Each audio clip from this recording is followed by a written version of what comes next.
Pilkada Jakarta kini jadi sorotan hampir semua mata. Ada nama Anies Baswedan yang mulai dilirik oleh partai-partai besar.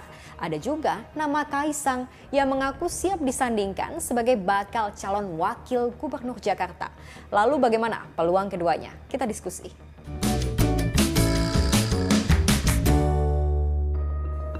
Menebak-nebak siapa saja kandidat yang mungkin maju dalam kontestasi Pilkada Jakarta bisa jadi menarik. Karena seperti sudah dapat diprediksi, kalau sosok-sosok kuat yang dengan popularitas politik tinggi, merekalah yang masuk dalam bursa Pilkada Jakarta.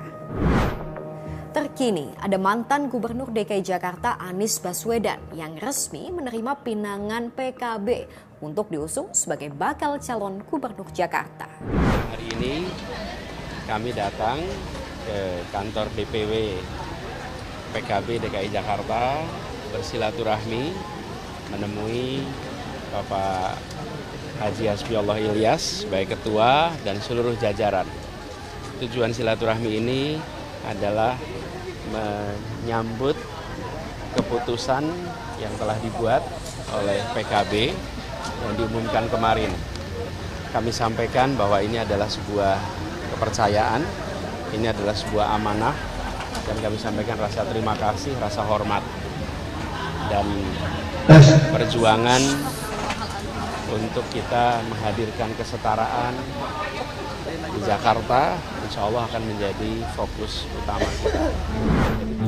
Sebelum resmi diusung PKB, Anies juga sempat dilirik oleh partai lain. Sebut saja ada PKS sampai PDIP. Saat ini Anies yang bukan merupakan kader parpol manapun bisa jadi ini yang menjadi daya tawar Anies jika dibandingkan dengan sosok lainnya.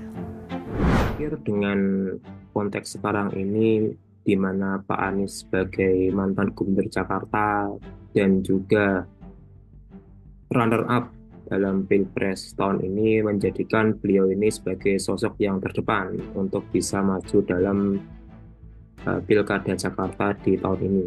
Dan ini pula yang membuat Pak Anies mempunyai daya tawar lebih ya untuk bisa diajukan di mata para parpol besar yang kita tahu sudah memberikan statement untuk memberikan dukungan. Selain Anies, ada juga nama Kaisang, putra bungsu Presiden Jokowi yang bisa melaju ke pilkada, gak lagi terhalang batas usia berkat putusan MA. Ketua Umum Partai Solidaritas Indonesia itu mengaku gak masalah jika diduetkan dengan Anies dalam Pilkada Jakarta. Tapi baru saja mengumumkan bahwa Pilkada DKI Jakarta mengusung Anies dan nama Pak Mas Kaisang sebagai wakil gubernur. Bagaimana tanggapannya?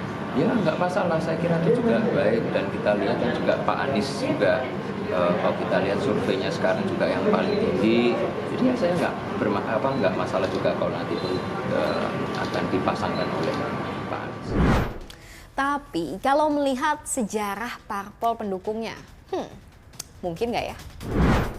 Kaisang, Ketua Umum Partai Solidaritas Indonesia. Pada Pilpres lalu, PSI gabung dalam Koalisi Indonesia Maju bersama dengan Gerindra, Golkar, ada juga PAN sampai Demokrat. Sementara Anies Baswedan saat ini didukung PKB. Kemungkinan ada juga PKS dan PDIP yang bisa jadi ikut gabung. Artinya Anies ataupun Kaisang didukung oleh partai-partai yang beda kubu dalam Pilpres lalu. Sang kakak, Wali Kota Solo sekaligus Wakil Presiden terpilih Gibran Rakabuming Raka menanggapi wacana duet Anies Kaisang.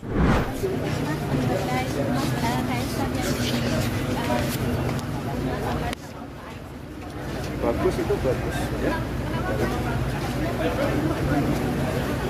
Doakan semua calon yang terbaik ya. Terima kasih. Selain nama Anies dan Kaisang, sosok lain yang juga santer masuk dalam bursa Pilkada Jakarta adalah Ridwan Kamil, mantan Gubernur Jawa Barat. Lalu apa saja pertimbangan partai-partai pengusungnya? Ini jawaban Partai Gerindra. Dua periode berikut sebelumnya nggak ada incumbent yang bertahan. Karena kritis sekali masyarakat Jakarta.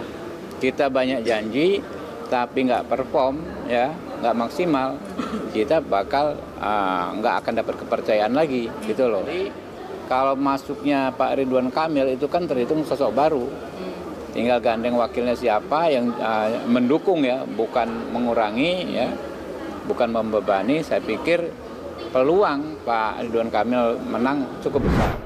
Saat ini, Ridwan Kamil diketahui sudah memegang surat tugas dari Golkar untuk ikut dalam pilgub di 2 wilayah berbeda, Jakarta atau Jawa Barat. Pilih mana ya?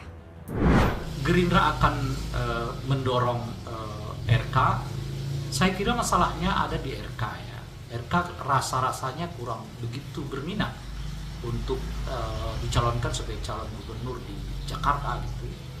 Kenapa gitu ya? Karena potensi menangnya belum bisa diprediksi ya.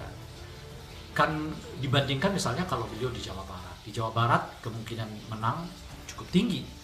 Dan oleh karena itu ya bertarung di Jawa Barat bagi RK jauh lebih menguntungkan misalnya kalau bertarung di daerah khusus Jakarta. Sementara saat yang samaan nilai politiknya atau posisi politiknya saya kira udah kurang lebih hampir sama.